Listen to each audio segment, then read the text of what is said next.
Week 3. Identity Crises. Before we begin tonight's game, there's a couple of things I want to talk about, Twilight said as she passed out the character sheets. First of all, I'm making a little change to how I give out experience points. From now on, you'll get bonus XP for good role-playing.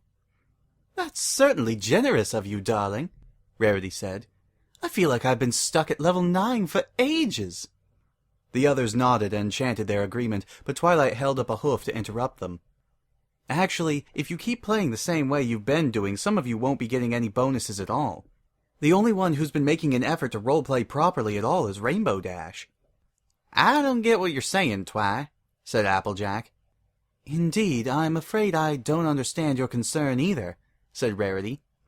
You just need to make your characters act less like your real selves. You're playing a role, not inserting yourself into a different coat. Try to give your characters their own unique personalities.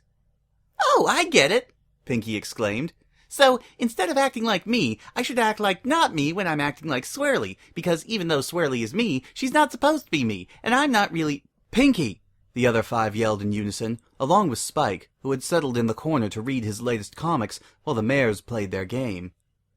That's right, Pinky, Twilight said. You all just need to try to develop unique personality characteristics for each of your characters. Now, the other thing I wanted to bring up was the matter of snacks. I don't know if any pony else noticed, but not all of us got our fair share last week. Seriously? Rainbow Dash deadpanned. Yes, Rainbow, I'm serious, Twilight said, as she started to pull her books, dice, and papers out of a small box. What, are you counting popcorn kernels or something? A piece of paper hovered out of Twilight's box. It was divided into 6 columns, each with a pony's cutie mark at the top.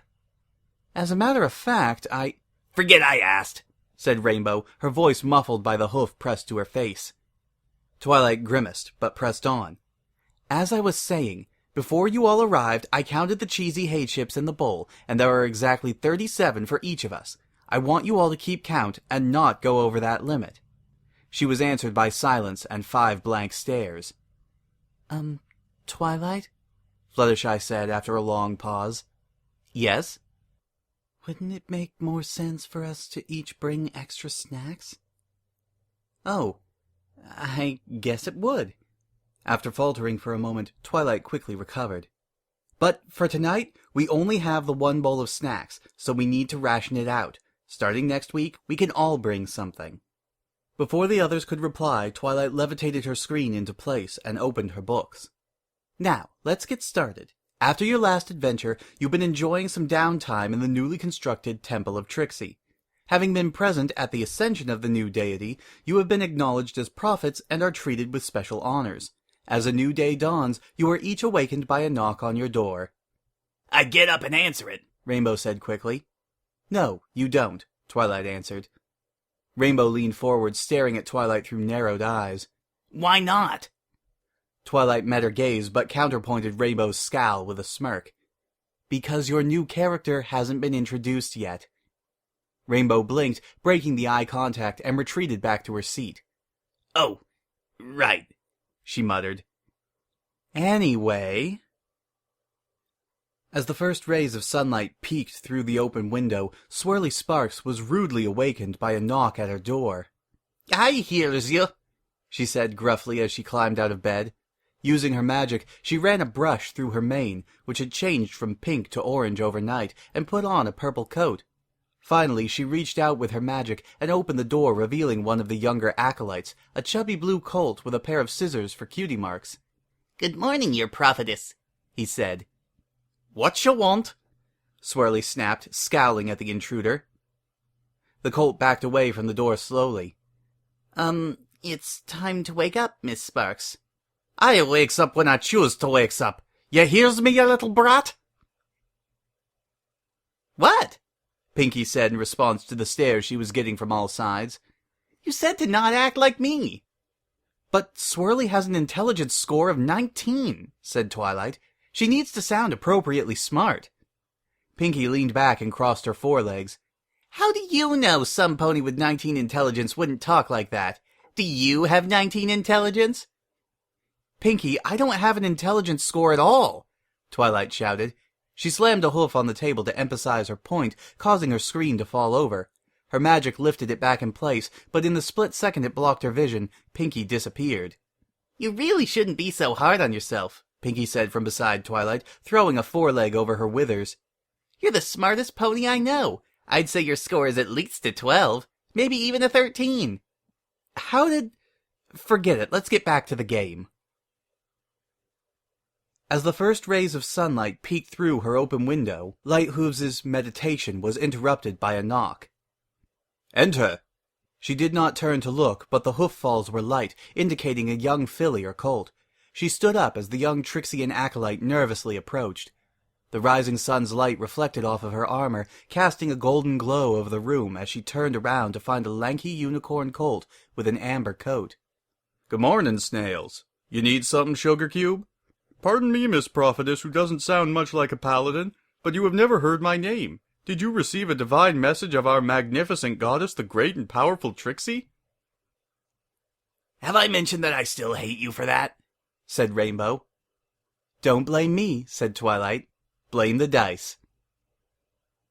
"Oh, yes, of course. Please do pardon me," Lighthoof said, suddenly using a much more elegant accent, reminiscent of a big city elite. "I have not heard your name before. I merely addressed you according to your cutie mark." "But my cutie mark is a falcon, not a snail." "I hate you, Twilight," Applejack snarled. Twilight only grinned in response. Behind the screen, she erased a crudely drawn snail from the flank of an equally crudely drawn colt and replaced it with an ugly bird. "Now, which of you is next?" As the first rays of sunlight peeked through his open window, Crusher was awakened by the sound of a bird's chirping. It was sitting on a tree branch outside the window, trilling happily. The huge stallion slowly got out of his own bed, then walked over to the closet where his Tarrasque chitin armor had been set on the floor alongside his battle axe. The bird continued to sing as he put on his gear. Before leaving the room, he walked over to the window and stared out at the beautiful and innocent creature, which seemed to be performing a lovely song written only for his ears. "Roar!"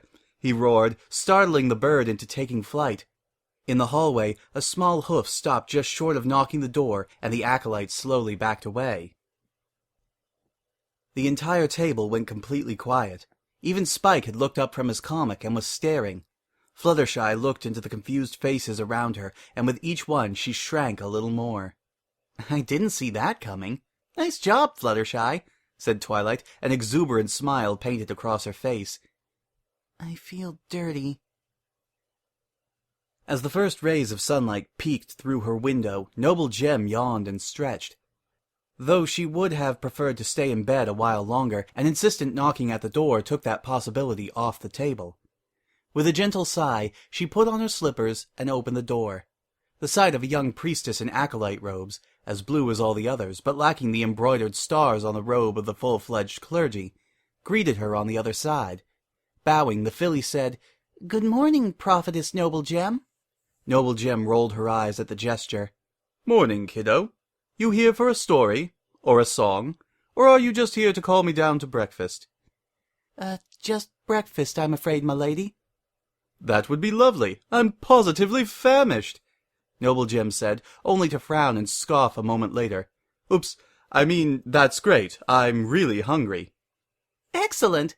Please, follow me downstairs," the filly chirped as she set off at a trot. "Twilight, please tell me you're going to forgive that little slip," Rarity said. "Getting into such an unfamiliar character is difficult, to say the least." "Yeah, no kiddin'," Applejack said. "I ain't used that fancy accent since I was a blank-flang filly. Hey, do I get to join in soon or what?" "Yes, Dash, you'll join the game in just a moment," Twilight said. "Now, you all enter the dining hall at the same time." "Including me?" "No!" Twilight shouted. "Just wait a moment. You're all seated at a long table." 4 of the tables were occupied by acolytes and guests of the temple, but the 5th was reserved specifically for ordained priests and honored guests, such as Trixie's prophets. The meal placed in front of them was simple: oatmeal, hay, and water, but the oatmeal was warm and the water was clean thanks to the cleric's purification spells. The 5 warriors all scowled during the prayer. Our great and powerful goddess of might, luck, and eating really questionable objects, we beseech you, blessing upon our humble meal, and ask that your power be granted to us throughout Celestia's day, that we might go forth from this place in your name to oppose all that is evil, wears tacky clothing, or uses the most untrustworthy of devices, wheels. After the prayer, the high priest stood up. As he had been in Trixie's service no longer than any of the others, he had been chosen for the post by the fairest possible means. The oldest priests had compared their ages, backgrounds, and powers. When that failed to reveal the strongest candidate, they settled it in the time-honored, since last week, tradition of Trixian clergy, by rolling dice. Fellow disciples of our almighty goddess, visitors and honored guests, I am pleased to announce that the arrival of another illustrious guest to our humble temple, he said as he gestured around the opulent room. Intricate tapestries adorned the walls, and golden chandeliers hung from the ceiling. The tables were hoof-carved from mahogany, polished to a mirror-like finish. Stained glass windows depicted Trixie's greatest feats, some real, some embellished, and some made up on the spot. "You're having way too much fun with this Trixie thing, Twilight," Rainbow said. "I must agree," Rarity said. "The novelty has begun to wear rather thin." "Fine," Twilight huffed. "Rainbow, I'll introduce your character now. Who's it going to be? Lightning Dust? Derpy? Maybe Gilda?" "Nope, I made one up this time." Rainbow's smug expression melted as she noticed her friends' lack of responses and their disbelieving stares. "What?" "You actually made a completely original character?" said Twilight. Rainbow Dash stood up and spread her wings defensively. "Yeah, I did. What of it?" It's just unexpected is all, Sugar Cube." Rarity nodded. "Yes, I was certain you'd be going back to Daring Do after your last experience." "Well, excuse me for trying something new," Rainbow groused before plopping back down at the table. "Now, do you want to hear about my character or not?" "Okay, Rainbow," Twilight said. "I'll introduce your character, and then you can describe her for every pony. Assuming it is a mare, that is." The high priest fished around for words as he tried to remember where he was. Stained glass windows, tables, tapestries, chandeliers. No, wait, I didn't say anything about those aloud. Oh, yes. May I present our new guest, the master rogue known as... "Stop," Rainbow Dash said, holding up a hoof for emphasis. "What is it now?" Twilight said, groaning. "I'm not a rogue." "What? But you told me..." Twilight's magic gripped Rainbow's character sheet, but Rainbow put a hoof on top of it and kept it from moving. "I know. I changed my mind." "Then what's your new character now?" Twilight asked as she released the sheet of paper. "A cleric." "I gotta say, that there's a surprise. I never figured you for a cleric."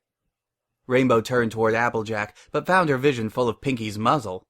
"Yeah, Dashy," Pinky said. "You being a cleric is like making cupcake batter out of maple syrup, but maple syrup is delicious, so your cleric must be delicious too. I hope I get a taste before the monsters eat you." Rarity gave Pinky the usual response of raising an eyebrow and not thinking too deeply about what she said, then chimed in with her own feelings about Rainbow Dash's new character.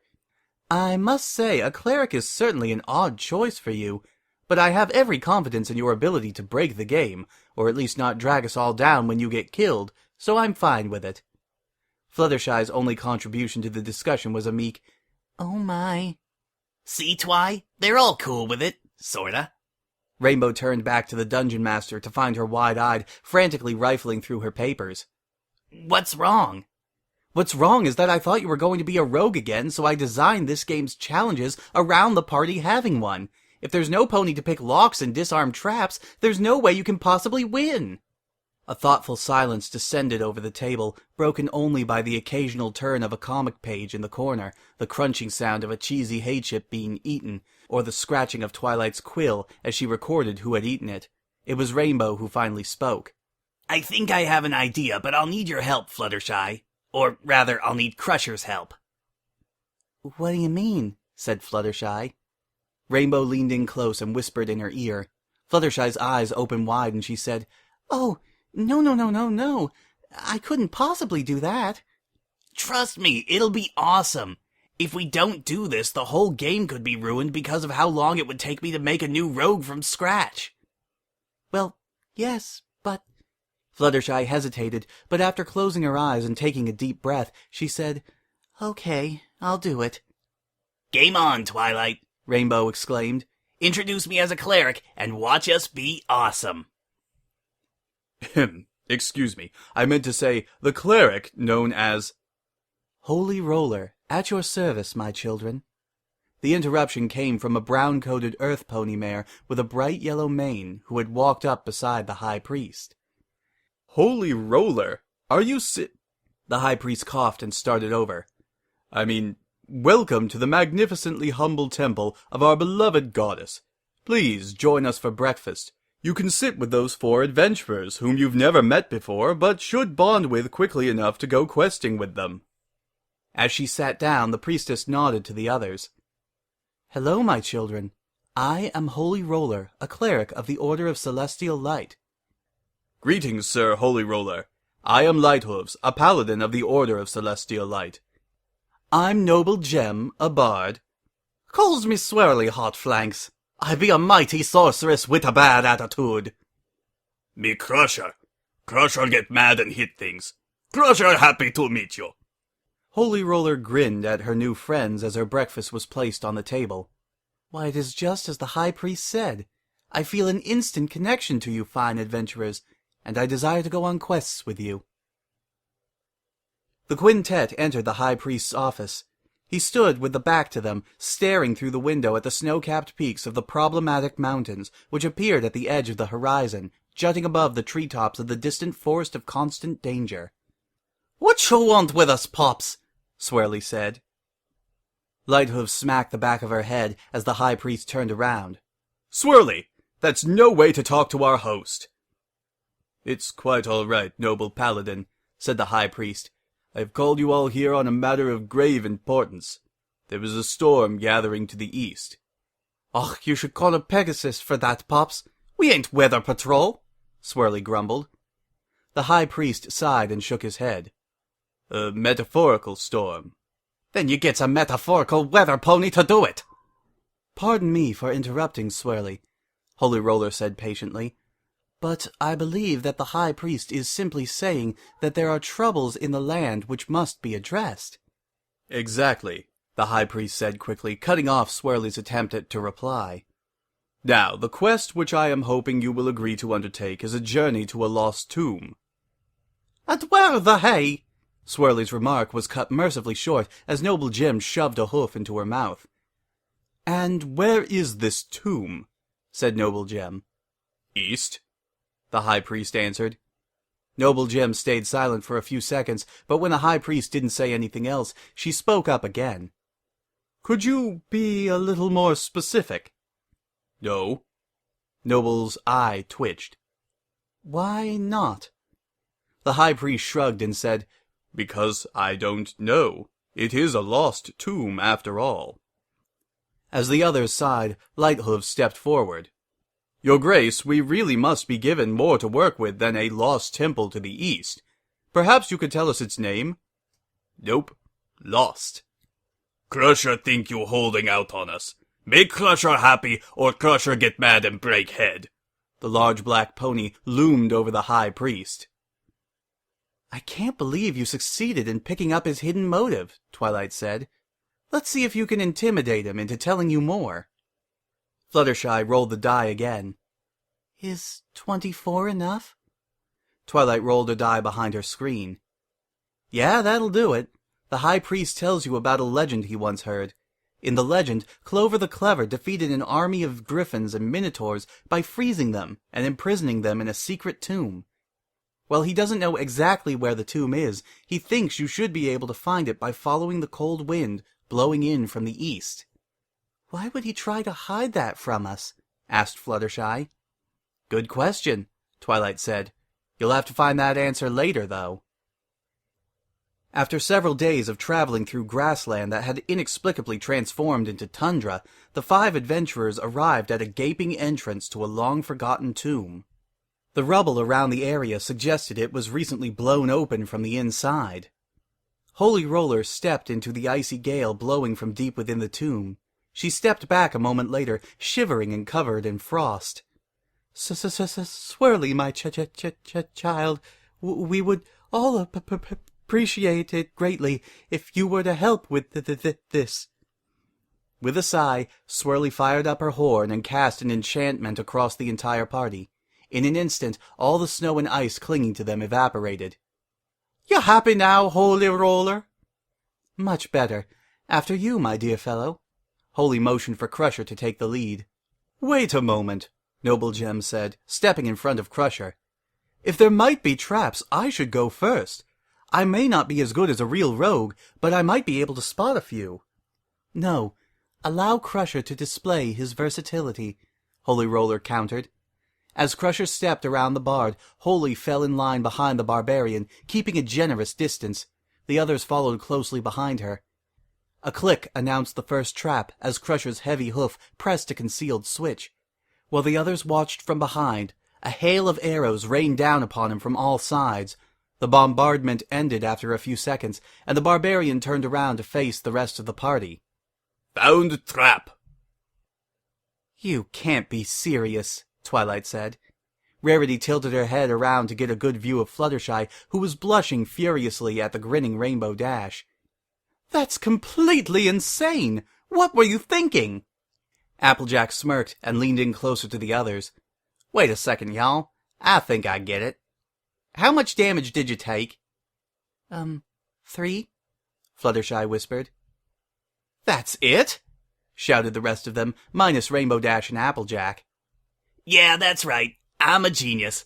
Rainbow flapped her wings to get into the air and strike a pose, but the sudden gust blew her character sheet off the table.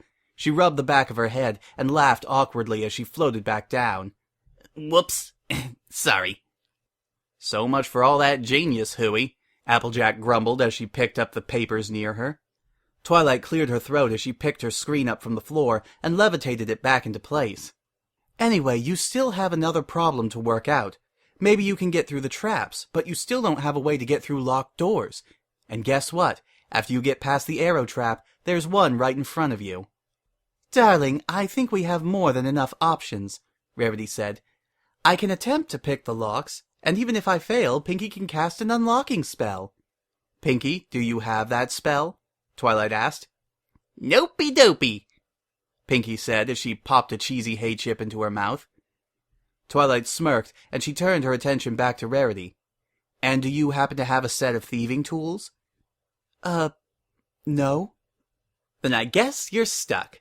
Twilight leaned back and stuck her nose into the air like a Canterlot noble. Your only choices are to go back, have Rainbow re-roll as a rogue, or rest for 8 hours so Swirly can memorize the spell. A soft chuckle brought her head back down. What is it now, Rainbow? You just don't get it, do you, Twilight? We have a rogue with an awesome lockpick, Rainbow said. Though she was grinning, her brow was furrowed and her eyes were narrowed. No, I'm absolutely certain none of you took a level in rogue, Twilight replied. Fluttershy's blush deepened, but she smiled and said, Crusher rogue. Crusher have lockpick. You wouldn't. With a feral roar, Crusher smashed his double-edged lockpick into the door, splintering the heavy wood. He smiled as he observed his handiwork momentarily, then stepped through the opening into the chamber beyond. As the rest of the party followed, Noble Gem noticed that the lock's mechanism was still in place, held up by a thin wire, which was stretched taut and appeared to be near its breaking point. Oops, we missed a trap. In clear defiance of the will of fate, which intended the trap to go off as Holy Roller passed, she propped the mechanism up on a loose bit of wood before waving the last of her friends through. The darkened room they found themselves in was large enough for the sound of their voices and hoofsteps to echo in the distance. Once their torches were lit, it became clear that the room was circular with a high ceiling. Most of the floor's space was occupied by a large pool of murky water. In spite of the freezing cold, it was not frozen. However, the surface was as still as a pane of glass. Lighthooves reached out to touch the pool, but Noble Gem slapped her hoof away. Don't disturb the water. I don't see what you're so concerned about, Lighthooves said. Do you fear that some monstrosity within may be watching us, prepared to grab any pony who breaks the surface with its massive tentacles? Noble shrugged. Actually, I hadn't thought about that. I just think it's pretty. Well, I think you guys should go for a swim, said Swirly. If there's something in there to fight, we should hurry up and do it. Crusher prefer not to fight. Crusher won't leave. I don't think we have a choice, Crusher. You sees the door over there? Swirly asked. Crusher nodded. It's got 4 locks, and they is connected to 4 plates. If we stands on 'em, whatever's in the water will wakes up. Perfectly in time with the others, Holy Roller shook her head and sighed. Swirly, please, for the sake of every pony's sanity, stop speaking. She has a point, though, Noble Gem said. There really are 4 plates around the pool. We probably have to stand on them to unlock the door. She prodded one gently with a hoof, causing it to move slightly. The 4 circular panes were evenly spaced around the circumference of the pool, each one wide enough to accommodate a single pony. Directly across from where the party had entered, a heavy stone door barred the path. I guess this seems easy enough, mused Light Hooves. But that still leaves one of us unaccounted for. What is the last one meant to do while every pony else stands on the switches? What makes you think there's anything for the 5th pony to do? Asked Twilight. Rainbow scoffed. Give it a rest, Twilight. If there's 5 of us, the dungeon's gonna be designed so that we're all needed. Ugh, fine. Twilight rolled a few dice behind the screen. Pinky, you notice a switch next to the stone door. It has 4 colorless jewels set in the wall next to it, which nearly blend in with the rocky surface. Hey, you guys, I just seen... She fills you in on what she saw, Twilight yelled. Pinky huffed and crammed a hoofful of chips into her mouth. Applejack stamped a hoof on the table and picked up her D20. Okay, y'all, I reckon it's time we pony up and see what's gonna happen. Lighthooves was the first to step on the pressure plate. It gave way slightly under her weight, sinking about an inch and settling into place with a loud click. On the far wall, one of the jewels beside the switch sparked to life and shone with golden light. So far so good, said Lighthooves. Before any pony else steps on one, we need to discuss our strategy should the worst happen. As the other ponies approached the paladin, Noble Gem asked, What's the plan? I believe it is likely that when the 4 switches are pressed, this chamber's guardian will appear, Light said, motioning around the room and pointing to each of the pressure plates. Considering the size of this pool, it could be extremely large. As the rest nodded, Holy Roller spoke up. Yes, my sister in Celestia's light, you are probably correct. Also, we may need to hold our positions during battle. So, the weakest fighter needs to be the one to throw the switch, Swirly said. Exactly, Swirly, Noble said. The one most likely to be killed should be the one to throw that switch. Wait, why are you all looking at me? Crusher hit monster with axe, Light use sword, Swirly use magic, Holy have magic and mace, the barbarian pointed out. But no need to break new loot on monster like last one. Noble sighed. You're never going to let me forget that, are you? Nope, they all answered together. Fine, Noble Gem said as she slunk off towards the wall switch. Crusher took up a position on the pressure plate to Lighthooves' right, allowing the others access to one closer to the exit. To Crusher's right, Swirly stomped onto the next floor switch, leaving the final one for Holy Roller. With the others in position, and all 4 lights behind the switch glowing, Noble pulled down on it. It stopped halfway. The floor trembled beneath their hooves as a loud thunk issued from the depths. The serenity of the water's surface was marred by ripples, followed by bubbles, as the water seemed to boil. The switch won't go down all the way, Noble yelled. I can't open the door. I'll come help, Holy Roller said. Hey, what's going on here? I can't move my hooves. The plates are magnetized, Lighthooves yelled as she strained to lift her legs. Our horseshoes are sticking to them.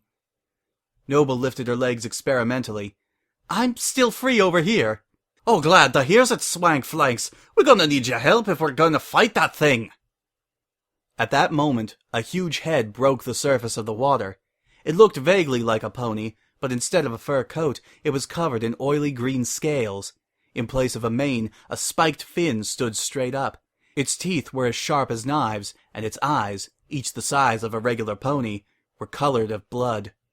As it emerged further, and its lower half became visible, octopus-like tentacles splayed out across the room. The largest ones attached themselves to the floor, while the rest were held menacingly in the air. Swirly fired the first shot, striking the beast in the face with a glob of acid. The octopony retaliated by slamming one of its tentacles down on the floor, but instead of aiming for Swirly, it attacked slightly to her side. Noble Gem narrowly evaded the blow. I can't reach its body, Lighthoof said. Then attack the tentacles, Holy Roller yelled back. Heeding her advice, the paladin slashed deeply into the monster's nearest appendage, a tentacle, which was fastened securely to the ground beside her. The creature briefly roared in response, then renewed its cry when Holy Roller struck a tentacle. Hey, I just realized something, Rainbow said. How are we hitting it if our hooves are all attached to the floor? Twilight raised an eyebrow. That's a good point. She raised a hoof to her chin, humming softly while she mulled it over. Maybe you're holding the weapons in your mouths? Then how are we talking? Sighing, Twilight shook her head. Magic.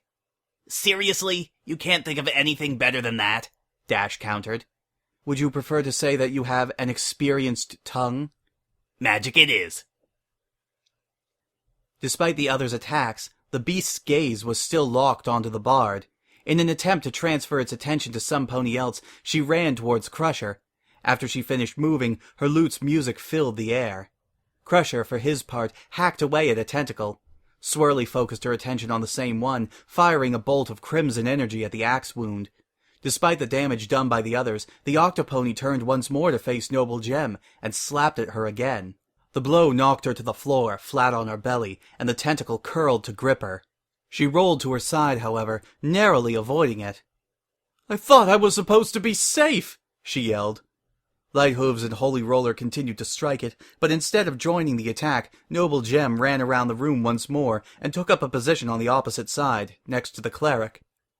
Crusher very angry, muttered the barbarian. Crusher smash ugly thing. Once more his axe sliced deeply into the enormous tentacle beside him. The next shot from Swirly's horn finished the job, and the tentacle was completely severed, and the monster's grip on the floor weakened, causing it to dip slightly into the water. "Great job, big guy!" Holy Roller shouted. As she yelled, the monster turned in her direction. Uh-oh. A quick swipe from one of the smaller appendages knocked her down, but due to her hooves being fastened to the floor, she involuntarily sprang back into a standing position. The same blow sent Noble Gem reeling again. The paladin struck the closest target once again, but as the cleric prepared to do the same, she was stopped by the bard. "Wait! I'm badly hurt! I might not survive another hit!"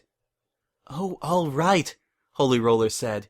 Instead of attacking, she cast a healing spell to restore most of Noble Gem's lost vitality.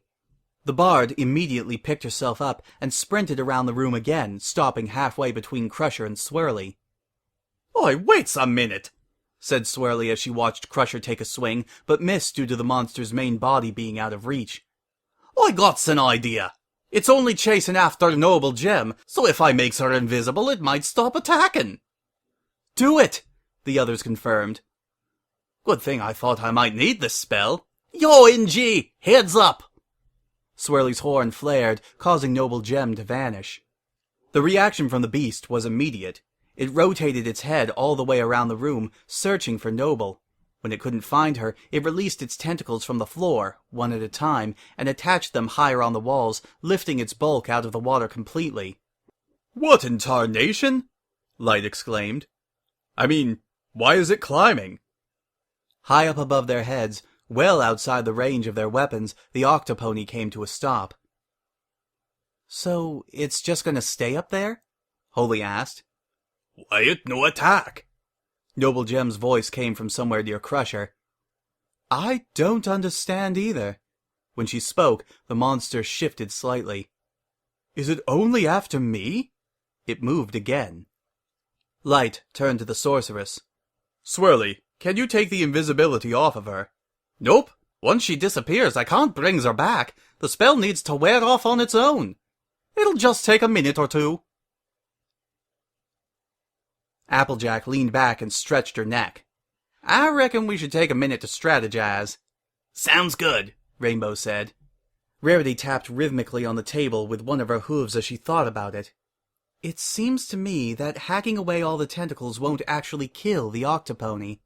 We're trying to kill it? Said Pinky. I thought we were just trying to drop it back into the water, so it hits the last pressure plate and lets us open the door. As the others stared at her, Pinky pulled a pin from her mane and dropped it onto the floor. Hey, I really did hear it! Pinky, Twilight spoke slowly, carefully enunciating every syllable as locks of her hair popped up.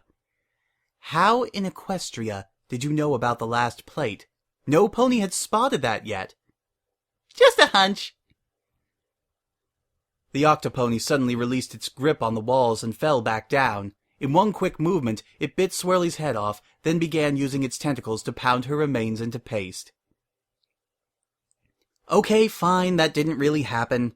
Twilight brushed her mane back into place as she shrugged off the 6 bemused stares directed at her. The fight is still ruined, though. Oh, it'll be fine, Sugar Cube, Applejack said. Nothing's really changed since we were focused on the tentacles anyway. Now we just know what'll happen if we win. Twilight sighed and shook her head before putting the screen back in place. Okay, let's get back to it for real. The moment the invisibility spell wore off, the octopony descended again. Its new position put the 3 remaining anchor tentacles besides Crusher, Holy Roller, and Light Hooves. Combat immediately resumed. The rest of the battle passed in a blur as Light and Crusher hacked away the tentacles closest to them, while Swirly destroyed the one near Holy. Noble Gem continued to run away, never allowing the beast to corner her. Holy Roller's efforts were focused on keeping the bard healed. At last, the final tentacle was severed, and the octopony fell down into the water, immediately sinking down into the pool and landing on the final pressure plate. Noble Gem rushed to the exit and threw the switch. The door shuddered and slid open, the sound of grinding rocks assailing the ears of all the adventurers who found their hooves released from the magnetic grip. Crusher led the way as the party entered another corridor. Halfway down it, something clicked under one of his hooves, and he found himself bathed in flames as spears were flung from holes in the wall. A quick splash of conjured water extinguished his mane, and the damage from the spears was healed by Holy Roller's weakest spell. At the end of the passage, the party found another wooden door. Crusher picked lock. Twilight groaned. Forget it. Let's just say this one isn't even locked. Crusher smashed the door anyway. As the party stepped into the next room, they immediately noticed that the walls were all frozen over and the floor was coated in 2 inches of fine snow. In the center of the chamber, upon a throne of ice, sat an ethereal horse with a crystalline crown atop its head. The King of the Wendigos. And we're going to leave it on a cliffhanger this time, Twilight said. Rainbow jumped up and yelled, What? Are you serious? Twilight pointed to the clock on the wall. Look at the time. It's after midnight. Oh. Oh, shucks, Applejack said. She stood up and stretched. I gotta get back over to the farm and get some sleep. I should have already been in bed. Fluttershy scrambled to clear away her share of the mess. And I need to feed the nocturnal critters before I go to bed. Oh, I'm already late. I hope they're not angry with me. As soon as the books and papers were packed away and the clutter had been picked up, the others hastened home. Spike, Twilight said, take a letter. The yawning dragon obediently put down his comic book, then picked up a scroll and quill. What is that, sister? Luna asked as she walked into Celestia's room. Celestia was sitting on a cushion beside her bed, poring over a scroll. It's a letter from Twilight. She was just telling me about a game she's been playing with her friends, and the lessons she's learning about friendship because of it. Luna sat down beside Celestia. What sort of game? I'm not entirely sure, but they've been playing it every Saturday night for over a month. It's something called an RPG. It apparently involves using dice to fight monsters. I don't really understand it. Celestia glanced over at her sister and found her grinning like a madmare. Luna hopped up onto one of her hooves and bounded for the door. Where are you going? Said Celestia. To get my dice! To be continued.